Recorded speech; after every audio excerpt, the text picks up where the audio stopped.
The Ken Hudnall Show, coming to you from our studios right here in exciting El Paso, Texas. Gateway to the Old West and the most haunted city in the country. Well, today is April the 14th. Tomorrow is the dreaded tax day. April 14th is the 104th day of the year. 261 days remain to the year is over with. All the days and observances. National Gardening Day. National Look Up at the Sky Day. Pecan Day. World Chagas Disease Day. Now, Chagas disease, well,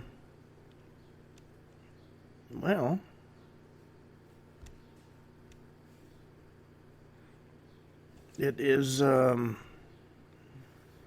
good Lord. First case of this disease was diagnosed in 1909. Diagnosed by the Brazilian physician, Carlos Chagas. It's very important to have early detection.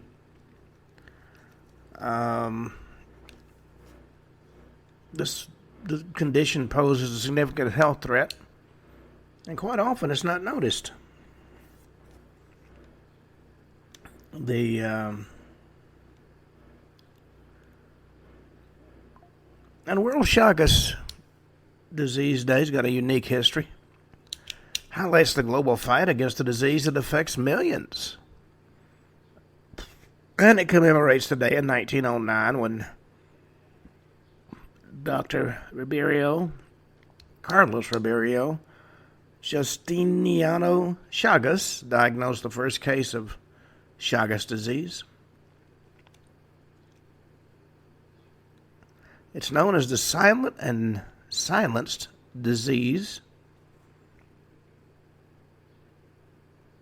It's definitely something to keep in mind. It's also National Dolphin Day, Puffin Day, National Reach as High as You Can Day, International Moment of Laughter Day, International Lever Bread Day, Pan American Day, National Ex-Spouse Day, Baisakhi, which is marks the Punjab New Year, brings vibrant energy and a fresh start for the people of Punjab and beyond. It's a day brimming with hope and joy as fields burst into life with crops ready for harvest. It's also called Vaisakhi. Festival captures the spirit of renewal and the bond between people and the land. Air Force Reserve Birthday and Discover National Parks Fortnight. And it begins the Orthodox Holy Week. Actually, it began yesterday, as well as Cambodian New Year. Now, with all that having been said, let's see if we got any news stories.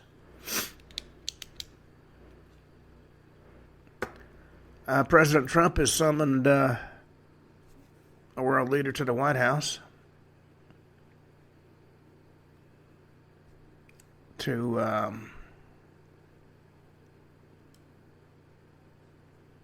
discuss ongoing tariff negotiations revolving around his reciprocal customized duty tax plan, as well as a visit from El Salvador's president. On this past Wednesday, Trump put a 90-day pause on reciprocal customized tariffs he'd imposed on dozens of nations, which was something of a change, of course, after saying there wouldn't be no pause to them, just negotiations. And simultaneously upped the ante on its tariff on China to 125%. A man by the name of Cody Balmer set fire to the governor's mansion in Pennsylvania. He admitted harboring hatred toward Governor Shapiro and wanted to beat him in the head with a hammer.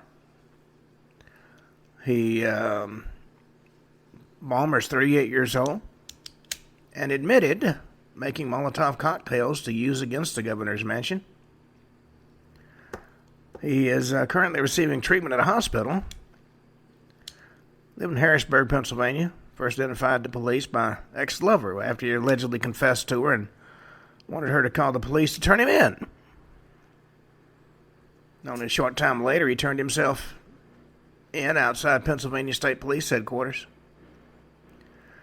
And due to a medical event not connected to the attack on the governor's mansion, he was transported to an area hospital where he's currently receiving treatment. After being interviewed by troopers, he admitted he harbored hatred toward Governor Shapiro. Said he removed gasoline from a lawnmower and poured it into Heineken bottles he found at his residence, and that was the basis of his Molotov cocktails.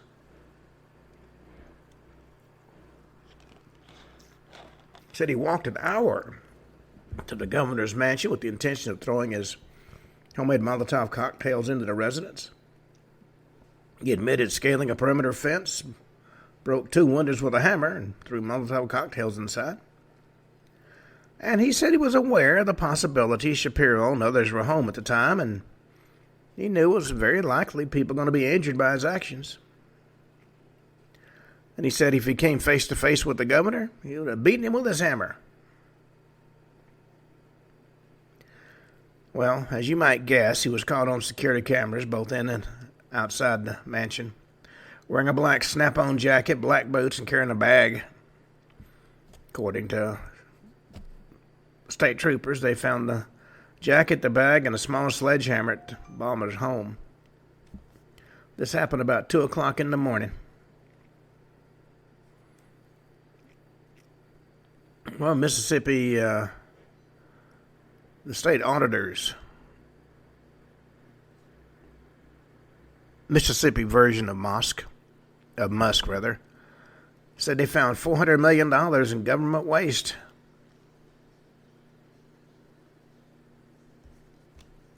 And according to the state auditor in Mississippi, state governments around the country are likely even less efficient than the federal government.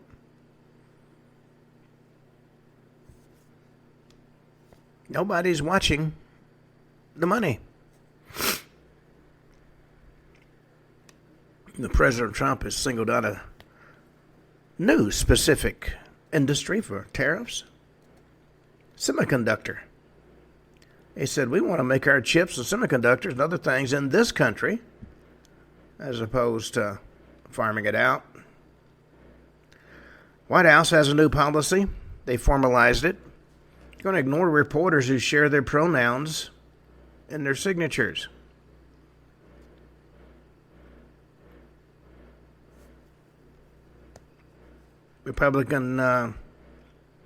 Democratic-held Senate seat in Michigan is a top Republican target in the 2026 midterm elections. And a Republican candidate has launched a second straight bid to flip a Democratic-held Senate seat in that state. Former Representative Mike Rogers, who was a GOP Senate nominee in Michigan last year's election, is launching a second straight Republican bid for the Senate in that battleground state. He's a former FBI special agent who later served as chair of the White House Intelligence Committee during his tenure in Congress. Announced his candidacy in the 2026 Senate race to succeed retiring Democratic Senator Gary Peters in a video that was shared nationally on Fox News. Well, California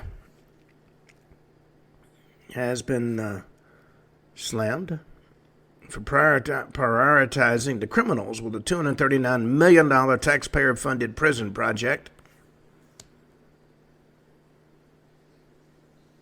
They're going to build a prison rehabilitation center in the Bay Area, arguing that it's another example of politicians putting criminals ahead of law-abiding citizens. And in California, that's what you find.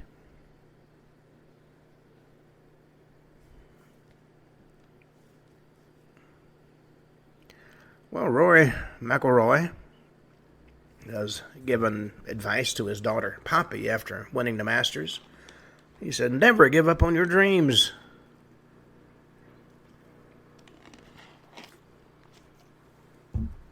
And even though there's a lot of folks that are going to try to stop you from achieving your dreams, just out of sheer meanness.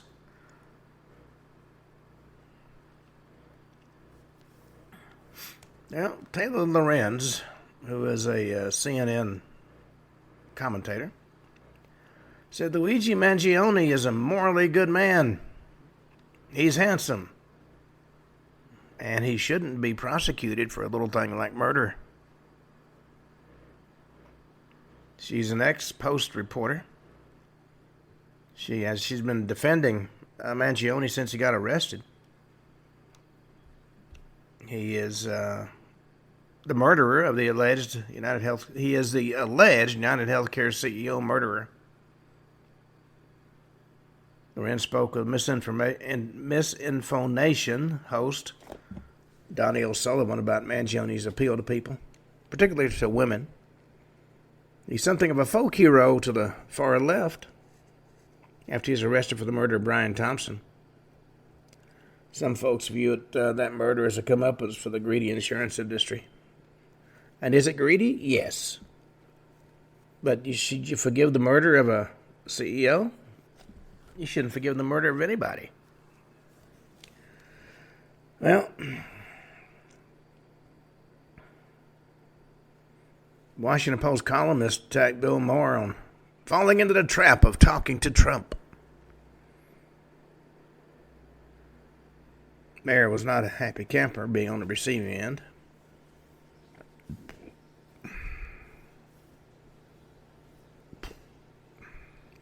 Well,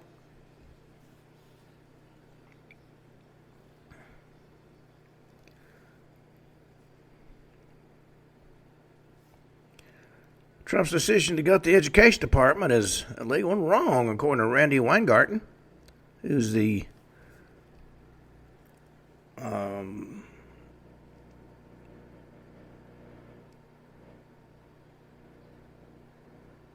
well, it doesn't. She is holding a position in an education-related organization. I don't have it in my notes what it was. Well, Pete Hegseth says Hakeem Jeffries' dumb effing individual's jab is evidence of how far the Democrats have fallen. Jeffries made that remark in a play on the DEI acronym. The Jeffries called Hegseth and other Trump appointees dumb effing individuals. The Democrats are incensed that they're ripping DEI out of the military and making it colorblind and merit-based. And that's something I've never been able to understand. How, in good faith, there are people who say, based on your color, you can do this job or that job or the other job. What happened to ability?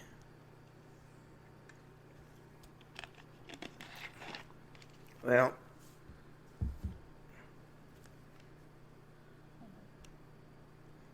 the Maine Attorney General has took a swipe at the Trump administration over judges' funding freeze ruling amid the trans athlete battle. Maine is incensed that President Trump says men and women should not compete against each other in women's sports.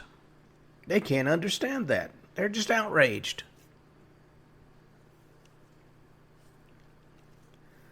Well, the New York governor, not New York, Gretchen Whitmer is being raked over the coals online for hiding her face with a folder at the Oval Office. She's meeting with President Trump. She's Michigan's governor, a potential 2028 Democratic presidential candidate. She was seen temporarily shielding her face from cameras in the Oval Office by holding up a folder. According to a photo that appeared in the New York Times. Talk about childish.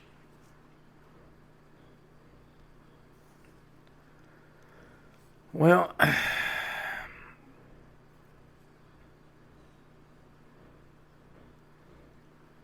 Democrats still haven't learned one important lesson from the 2024 election.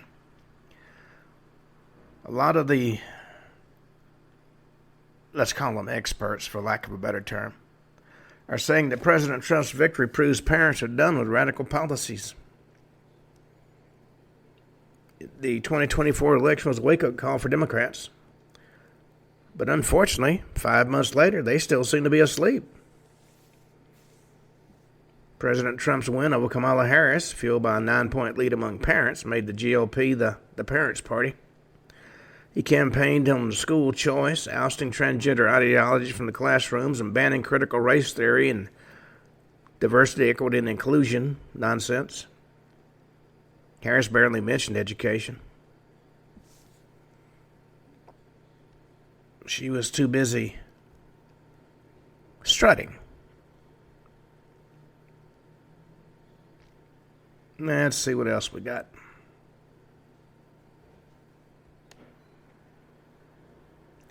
Celebrity chef Guy Fieri's message to Americans is let's eat better to live better. He says, I don't stop eating what I love. I don't stop drinking what I appreciate. I just try to do it in moderation.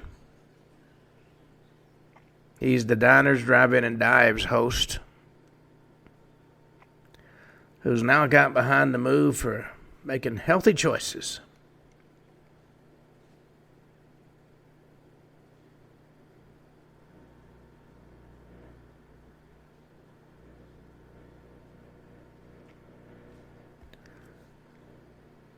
Well, let's see what else we got.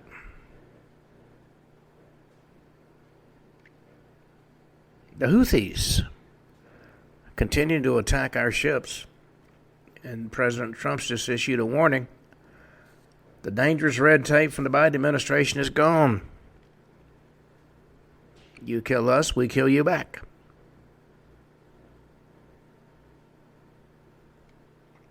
Florida Attorney General says he's working to make his state the safest place to raise a family.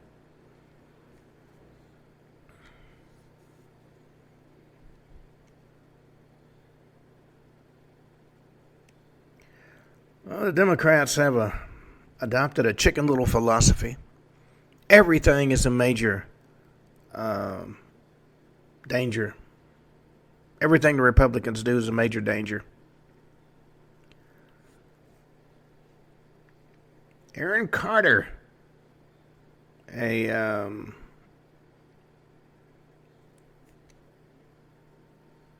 singer. And it's no secret he struggled with substance abuse and mental health issues in the years leading up to his tragic death in 2022.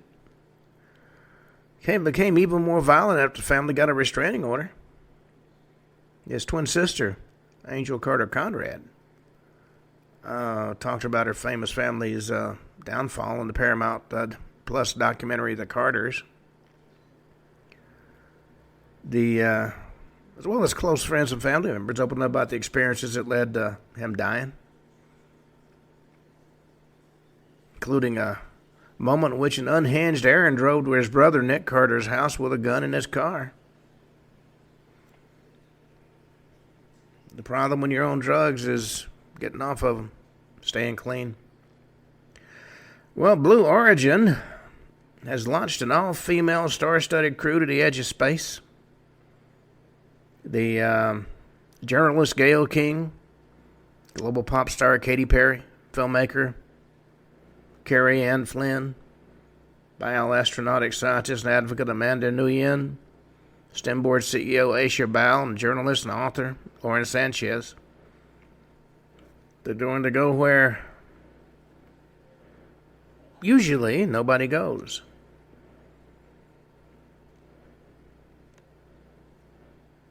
Now,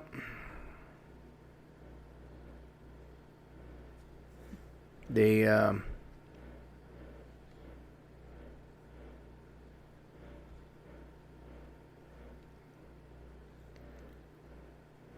Well, NASCAR should be thanking whatever God they believe in that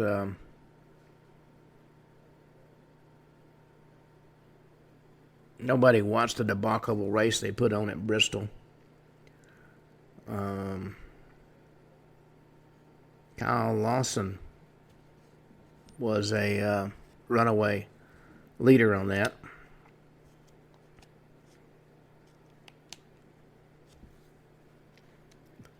There are those that say NASCAR has ruined Bristol. No passing, all the cars are the same.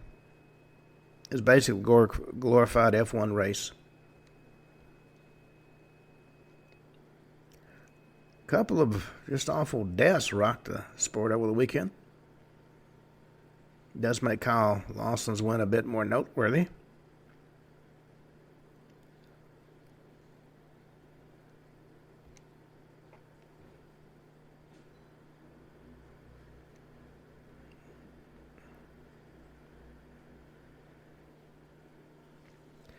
Well, it's NASCAR has had its moments.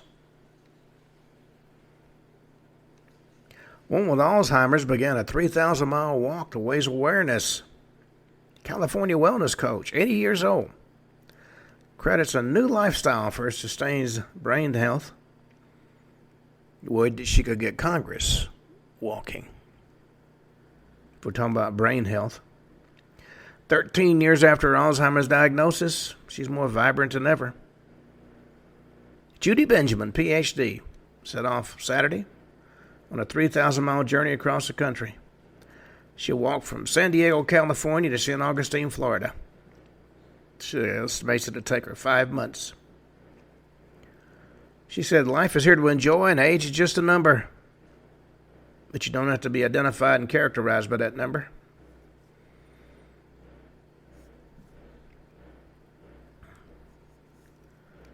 Well, man just described his wife as the worst backseat driver on the internet. Now, the old saying is nobody likes a backseat driver. It's been put to the test by one couple. He says he refused to drive. His wife is in the car. He said, for years after we got married, I'd never figure out why I would be so angry and moody anytime my wife and I went someplace. He said he was only in a bad mood, he discovered, if he drove with his wife. Bill Engvall has a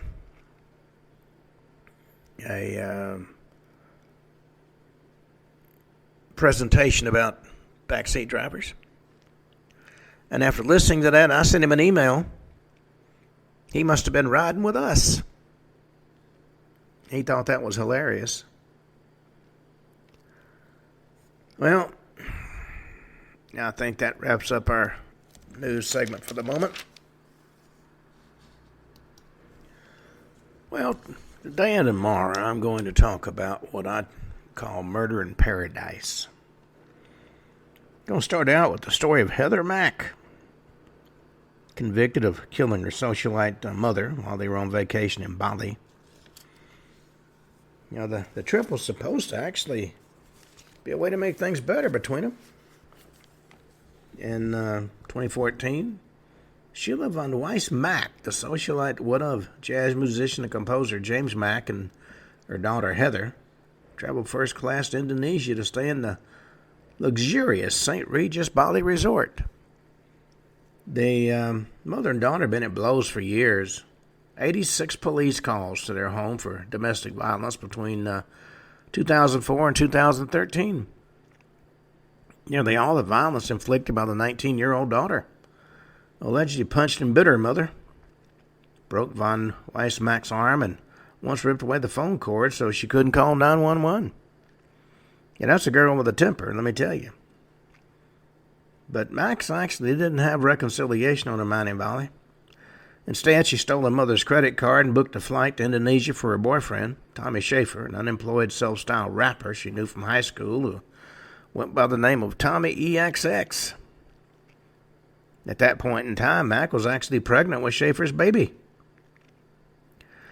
On the night of August 7th, 2014, Mac and Schaefer stashed a suitcase inside the trunk of a cab and but didn't return. When eventually police got around to opening the suitcase, they found von Weissmack's bloody body stuffed inside. Charged with killing her mother to gain access to a $1.5 million trust fund, Mack was convicted of planning the murder, but not the killing itself. Schaefer was actually sentenced to 18 years for bludgeoning the woman to death with a fruit bowl. Well, when she was released from prison in 2021 after serving 7 years of her 10-year sentence, Mack, with her then 16-year-old daughter, Stella, were deported to Chicago to face a stiffer charge of conspiring to murder a U.S. national. In 2024, Mack pleaded guilty. Said there's no excuse and got a sentence of 26 years. Schaefer was also charged in that same U.S. indictment, but he's still serving his sentence in Indonesia. He should be released in April 2026. And then he'll face charges in the U.S. Well,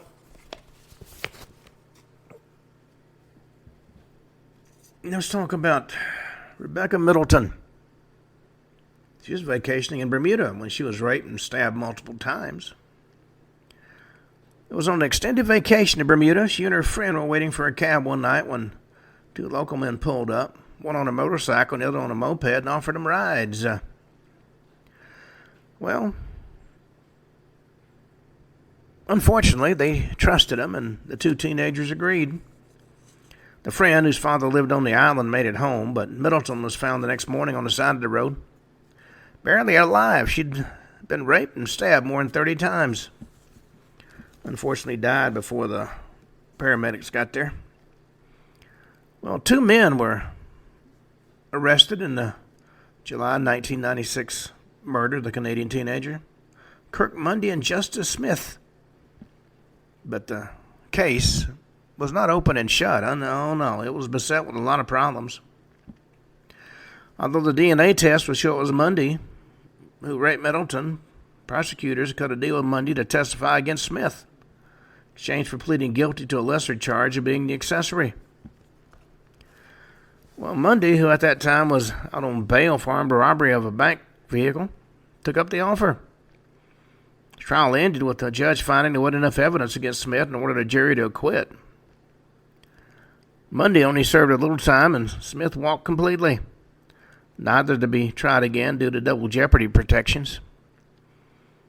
As a final insult, Bermuda offered financial compensation to Middleton's 10 years later.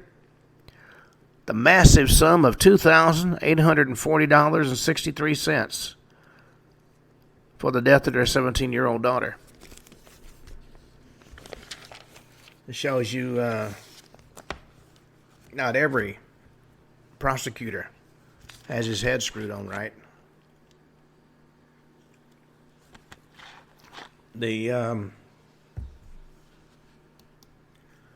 Well, let's turn to St. Martin. A long-time married couple, Frank and Lita Cordes, ran a computer animation business out of their townhouse in Mission Viejo, California. German-born computer programmer with a low-key personality, Frank handled the technical side of things, and his vivacious American wife for 20 years managed the clients. Well, the business thrived, as you might guess, but their marriage was another story. Reportedly hooked on prescription pills and booze, Lita had an affair with a younger man. And when the husband found out, she said have suggested he sleep with her friend to make it even. Hoping to salvage what was left of their marriage, the couple built their dream vacation home in St. Martin's and regularly visited that Caribbean island. Well, during a trip in January 2008, they had drinks one night at a friend's house. When they got home, Frank later recalled that Lita wanted to take the car to a casino, but she was too drunk to drive. So his 49-year-old wife left on foot shortly before 11 p.m. It was only a 10-minute walk to the casino. But surprisingly enough, she was never seen again. After Frank reported her missing in the morning, authorities launched a massive search and showed her photo all over the island, but nobody could find a trace of Lita. So almost 10 months later, Frank was arrested in October 2008 as the sole suspect in his wife's disappearance. Police theorized that Lita accidentally died during a fight with her husband and panicky hid the body. Authorities noted that Frank never expressed any emotion over his wife's disappearance. During an interview with Dateline, he said, "I grieve in private, I don't cry in public." Well, he strongly denied the allegations, insisting his neighbors would have overheard a violent fight, and is released after 3 months in detention for lack of evidence and never been prosecuted. Her friend, Carrie Hunstein, told CBS's early show in 2009 she didn't, go up in space and disappear. So we know that the inevitable has happened. She's no longer with us. It's just been too long. If she willingly disappeared, she would have come back by now, or somebody would have seen some sign of her. Well, sometimes the dangers happen on the cruises.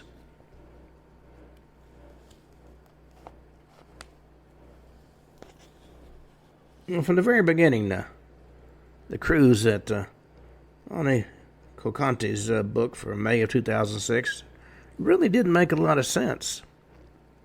Ship was second-rate, more of a converted ferry than an ocean liner, and just getting to the Spanish dock was going to be a chore, a convoluted itinerary with flights hopping from Los Angeles to Minneapolis to London to Spain. The more puzzling was his traveling companion. It was going to be his ex-wife, Miki Kanazaki. By all accounts, they hated each other. Married from 1995 to 2002, they'd been bitterly sparring for years over splitting their marital assets. Kokantes had even romantically moved on, marrying another woman named Amy Nguyen. But on this cruise, Miki Kanazaki thought she was rekindling her relationship with her ex-husband. But that really was not the case. 4 years after their divorce, here they were, setting sail on a cruise to the Mediterranean. And at first, it seemed like a pleasant trip.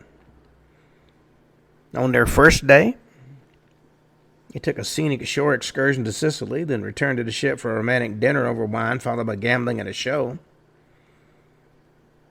Next morning, Kokante says he woke up at about 4:30 in the morning and Kanazaki wasn't in their stateroom. Reporting her missing, and told authorities she may have gotten sick from too much wine and fell overboard, leaning too far over the rail to vomit. But in spite of the fact this was a romantic cruise, he didn't seem overly concerned about her. Spent a night in the hotel before going back home to L.A. while the search for her continued. And 2 days after her disappearance, the 52-year-old woman's body turned up in Italian waters. Autopsy later showed that Kanazaki had not drowned. There was no water at all in her lungs. But she had a neck hemorrhage and bruising, suggesting she was strangled and had broken neck bone consistent with her head snapping when she hit the water in a fall. In other words, she was murdered. And as authorities looked into Kokante's and ex-wife finances, they thought they found the motive. He wanted to get back about $2 million in cash and property Kanazaki kept in a divorce, and Kokante's launched an elaborate plot to smooth things over with her so he could strike when she least expected it. When detectives talked to his current wife, Nguyen, they found out that Kokantes had left her and moved back in with Kanazaki, and then changed her will, making him the executor of Kanazaki's estate in the event of her death. Well, as you might guess, he was arrested. And when Nguyen turned on him and cooperated with the police, it allegedly prompted him to hire a hitman to kill her. In June of 2020, Kokantes was convicted of murder with a special circumstance allegation of murder for financial gain. Murder for hire charges were dropped since he was already getting sentenced to life without the possibility of parole for Kanazaki's murder, though He did have to face the wrath of her family at his sentencing. Little sister stared at him up and down and said, "You're rotten to the core. I never want to see you again." Well, odds are, if he's got life in prison, she never will see him again. Well, this wasn't the only cruise-related murder. Let's talk about Christy Manzanares of Santa Clara, Utah. During an Alaskan cruise with her 3 daughters and extended family in 2017, Christy told her real estate agent husband Kenneth she wanted him off the ship and out of their marriage. Enraged, he told 2 of his daughters to leave the room on the Emerald Princess, and then he beat his wife to death, dragging her body to the balcony before family members called security. Well, he pled guilty to second-degree murder. 43-year-old appealed for a relatively light 7-year sentence, claiming he suffered both undiagnosed bipolar disorder as well as brain damage from contact sports. Judge was visibly sympathetic and has slapped him with 30 years in prison. He died by suicide in jail in 2021. Well,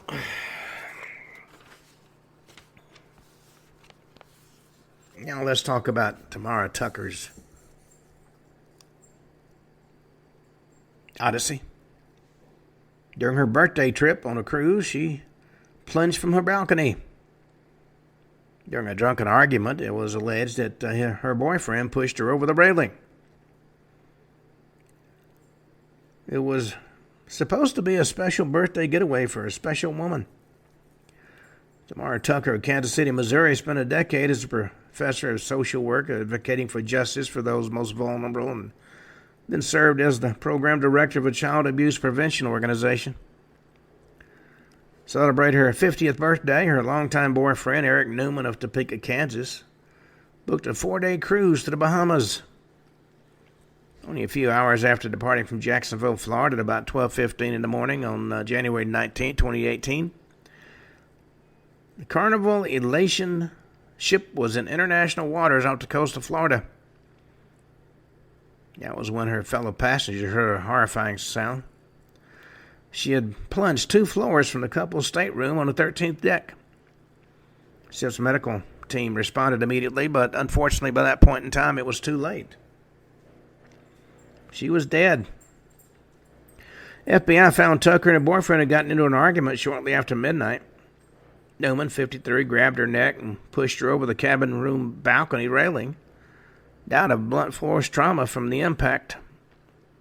Arrested in September 2018, Newman pleaded guilty to second-degree murder, although he insisted that killed her by accident when both were drunk. Tucker's blood alcohol level was 0.22%, nearly triple the legal limit for driving. Newman wasn't tested, but witnesses say he appeared heavily intoxicated. He got 12 years in prison, while friends and family struggled to cope with the fact that a woman who was an outspoken advocate for victims of abuse would be killed by the man she loved. Well,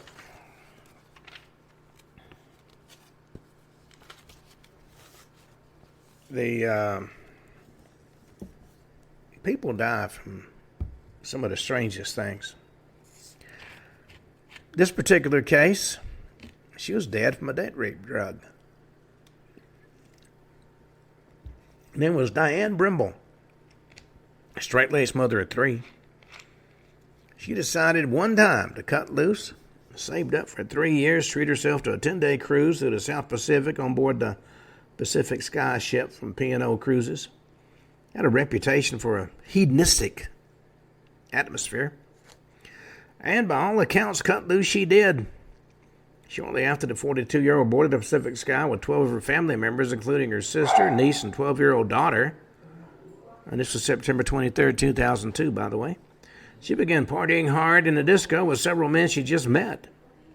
Had sex with at least one of them, and throughout the night, bystanders photographed in various states of undress and unconsciousness. Her family later described the behavior as out of character for a woman they said was conservative and prudish when it came to romance. Then, barely 24 hours after the ship departed Sydney, Australia, she is found unconscious of a drug overdose on the floor of a man's four-berth cabin. Autopsy showed she died of a lethal combination of date rape drug, GHB, and alcohol. One of the men who partied with Brimble, Mark Willem, admitted to providing the drug to her and having sex with her. But he claimed she took the drug voluntarily and sex was consensual. He also revealed he'd showered and dressed the naked and unconscious woman before calling for medical help. Witnesses later told an inquest Willem showed her digital photos of himself having sex with Brimble on the night she died. Her ex-husband, Mark Brimble, said in a press conference in 2008, she's a woman that was put in an appalling set of circumstances. She has a dignity that should be protected. In 2010, Willem pleaded guilty to manslaughter, but to the shock of the woman's family, the judge rejected the plea, saying there's no evidence to support it. So he later pled guilty to the lesser offense of supplying the drug that killed Brimble. Two other men got non-jail sentences for hindering the investigation. You know, judges, in spite of their belief, are not anointed by God to be all-knowing. In fact, in my humble opinion, some of the judges I've met, there's one who is outstanding. But some of the other judges I've met are some of the dumbest people to draw breath. How they got elected is anybody's guess. Well, let's talk about a rekindled romance that ended in bloodshed. By all accounts, he loved her with all his heart. That's how a friend of Robert McGill summed up McGill's feelings for his wife. Her name was Shirley. The pair had been high school sweethearts, and reconnected decades later on the internet, married in 2003. 6 years later, to mark their 55th birthdays, the couple from Los Angeles to San Fernando Valley booked a cruise on board the Carnival Elation to Mexico. The night of July 14, 2009, Robert's birthday, and 3 days into the 5-day cruise, he went up to the deck, plopped down into a chair, lit a cigar, and started throwing back beers from a bucket. Well, another couple who spent time with the McGills asked where his wife was. He said, "Oh, well, she's dead. I killed her." After the pair alerted the ship's security, her body was found in a pool of her own blood in the McGill stateroom. Robert later told investigators he killed his wife in the bathroom by beating her to death with his fist, but doesn't remember many of the details. Witnesses said he appeared to be extremely drunk that night. Robert told FBI investigators he hallucinated after drinking a half a bottle of mezcal and 7 or 8 beers. Said he believed that a scorpion was in the mezcal bottle and set him off. Coroner found Shirley dead of strangulation and blunt force trauma. In 2010, Robert pled guilty to second-degree murder and was sentenced to life in prison. Apologized at his sentencing, but didn't explain why he killed his wife. He said, "I know I've done a horrible thing." And their friends were baffled.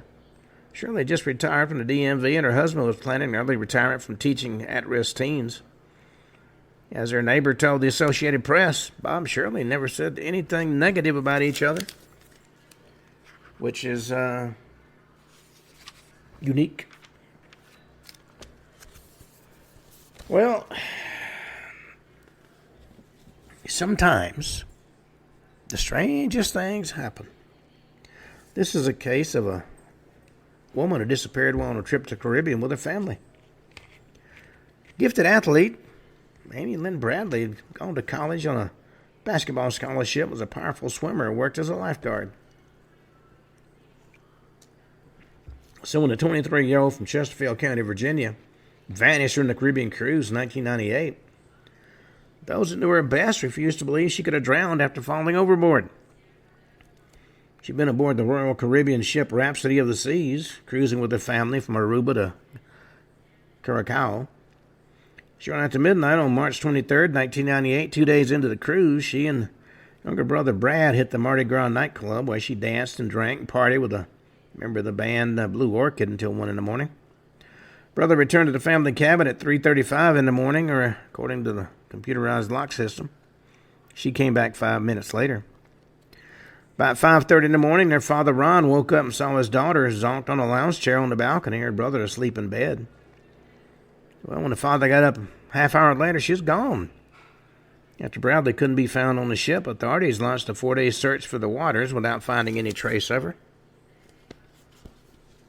Authorities suggested she may have jumped overboard in a suicide. Her family speculated she had either fell accidentally overboard or was pushed, but should have been able to swim to a nearby island. And then things took a bizarre and disturbing turn when eyewitness accounts and evidence suggested she was kidnapped by sex traffickers. 2 men say a woman resembling Bradley appeared frightened as she was being escorted by 2 men on the beach in Caracas. Other witnesses reported seeing a woman who could have been her in a department store and in a Bahamian brothel. Then the family got a photo in the mail of a woman who looked like their daughter, appearing dazed and dressed in lingerie that had been posted on a website for sex holidays in the Caribbean. Well, the FBI continues to search for Bradley. He's offering a reward up to $25,000 for information leading to her recovery, as well as tips that lead to the arrest and conviction of the person responsible for her disappearance. Unfortunately, in my experience, today's FBI is one step above the Keystone Cops. Well, Darla Mellinger and John Banner of Salem, Ohio, were married on October 24, 2014, at the Salem Historical Society's Heritage Gardens. They were both in their mid-50s, both retired, seemingly madly in love. According to the wedding announcement, the groom had proposed to his bride during a sunset carriage ride in Passion Island in Cozumel, Mexico. They spent their honeymoon on a cruise through the French Polynesia. A few weeks after they got back, December 2014, an odd thing happened. Detective Dave Talbot was called to the Banner's home to investigate what the pair called a freak accident. According to the newlyweds, Darla tripped over a throw rug and fell onto an old war relic dagger that Josh was looking at. Treated in the hospital for a minor stab wound to the chest and then released. Now, the story sounded strange to Talbot, but the couple agreed on the details, so there was no action to be taken. Police all but forgotten about it until he was reading the newspaper 5 months later. There was a news account about the Banners taking another cruise, this one on the Holland American ship MS Rendown, departed Tampa, Florida, March 29, 2015, for a 14-day voyage around southern Caribbean. April 2nd, the ship was docked in San Juan, Puerto Rico, and a cleaning crew found the Banners dead in their blood-soaked cabin.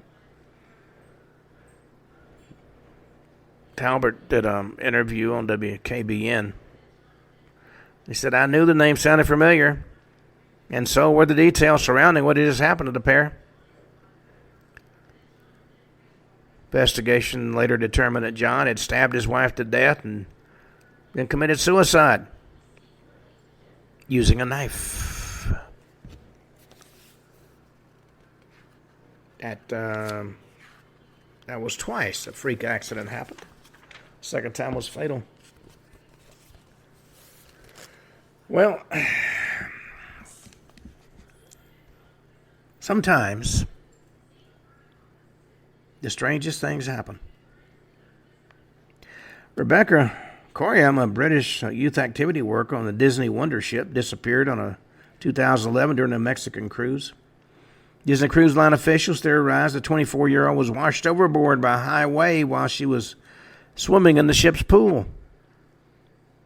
But after security video showed her emotionally upset while making a phone call in the crew area just hours before she went missing, her family came to believe she may have been attacked and thrown overboard. Family settled out of court with Disney for an undisclosed amount of money in 2015. You know, sometimes things happen that just don't make any sense. During a Caribbean cruise given to them as a gift by their children for Mother's Day, Wei Pham and 70 and Hugh Tran, 65, vanished in 2005 from the Carnival cruise ship Destiny. This happened somewhere between Barbados and Aruba. She was a married couple of 50 years and found on the deck, but otherwise there was no hint of what might have happened. Their son was angry and frustrated with the cruise line for not keeping his parents safe. He says, "I'm not against the cruise industry," told a congressional panel considering tighter regulation of the industry. "But until they admit they have a problem, nothing's going to be done." Never did find out what happened to his parents. Well, Annette Meisner of Waukesha, Wisconsin, brought her parents and teenage daughter along on a 9-day Carnival cruise to the Mexican Riviera in 2004. She won the cruise as a prize in a competition. After spending the evening belting out a Britney Spears song at karaoke night with her daughter, the 37-year-old hit the casino and was going to meet her parents later for bingo. She never showed up. Her damaged beaded purse was discovered near a railing on the lower deck, but she was never found. Authorities say she may have either fallen overboard or been pushed overboard. Her father, Valdemar Kurtnerler, said he'd give anything to see Annette alive again.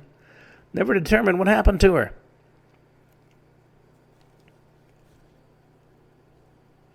Well, traveling alone on an Egyptian cruise in 2011, bookshop owner John Halford of Milton Keynes, England, texted his wife on the final day of the voyage to say he'd see her the next day at the airport. But then he vanished from the ship. Authorities speculated Halford, 63, was having marital problems, which is why he was on the cruise alone, got drunk, either fell overboard or jumped into suicide. According to the authorities, his body was never found. His wife, Ruth, told the Daily Mail, "We're living a nightmare and don't see any way out of it. It's so unreal we can't even grieve." Since he vanished, there's no proof, in fact, that he's dead. Well,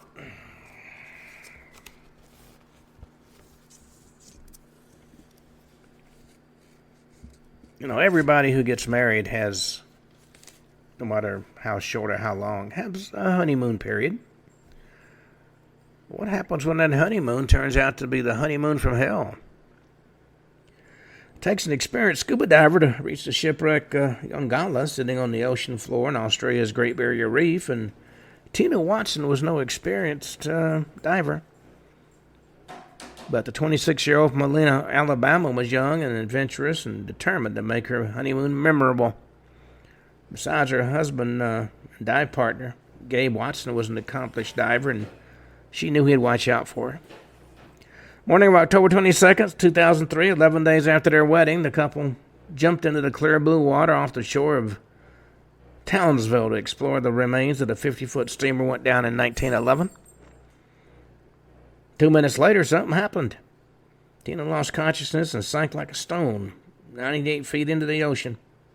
Hit the bottom. Final moments were eerily captured in a photo taken by another diver while he was taking a picture of his own wife. He just happened to get an image of Tina in the background, lying face up on the ocean floor. Certainly that would have been a sign to anybody that she had an issue. After 10 minutes underwater, she was taken aboard another dive boat, but efforts to revive her failed. Autopsy the next day showed she died by drowning.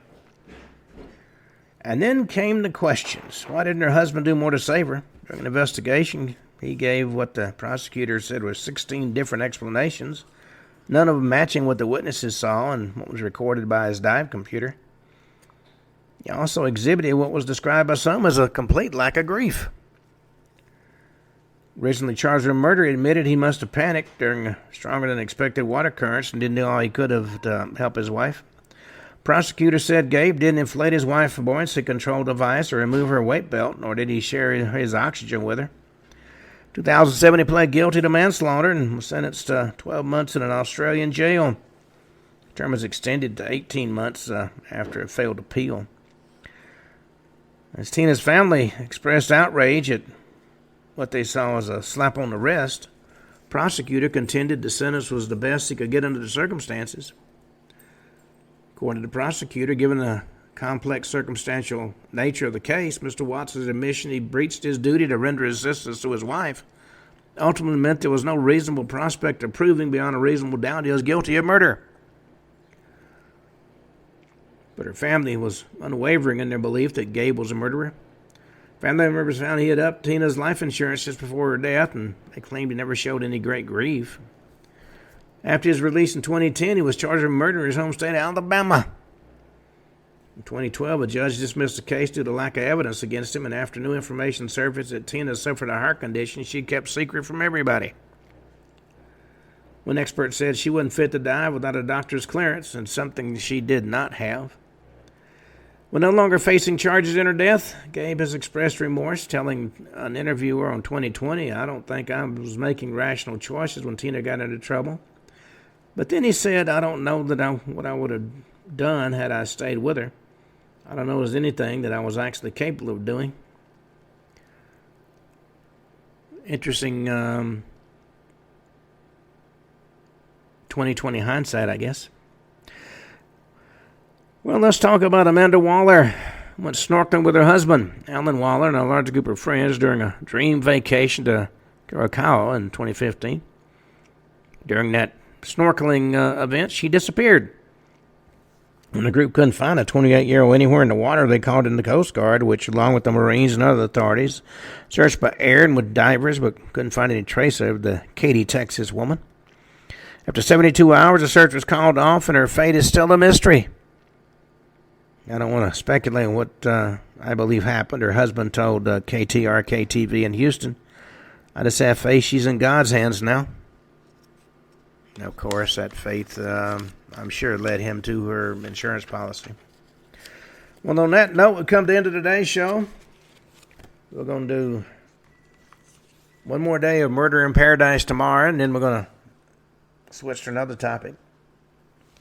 Till then, this is Ken Hudnall for the Ken Hudnall Show saying have a truly great evening.